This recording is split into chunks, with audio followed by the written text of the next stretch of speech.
Karachi international book and edtech fair 3 روز تک جاری رہنے کے بعد ختم ہو گیا۔ نمائش میں 2 لاکھ سے زائد شہریوں نے شرکت کر کے ایک نیا ریکارڈ قائم کر دیا۔ بچوں کے روبوٹک مقابلوں نے نمائش کو 4 چاند لگا دیے۔ سید وسیم کی رپورٹ۔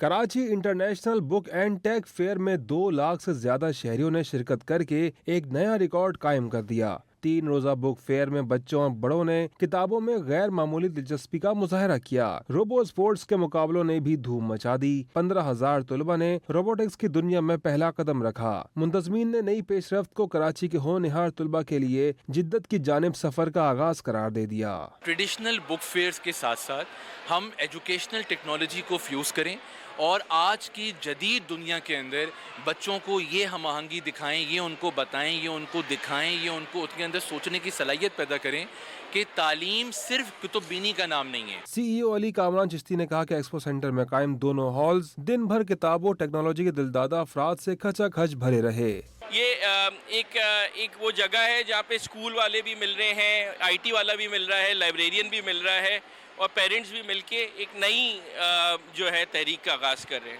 نمائش میں بچوں کے روبوتھون 3.0 کے مقابلوں نے بھی شرکا کی توجہ سمیٹ لی۔ کیمرہ ٹیم کے ساتھ سید وسیم، ڈان نیوز، کراچی۔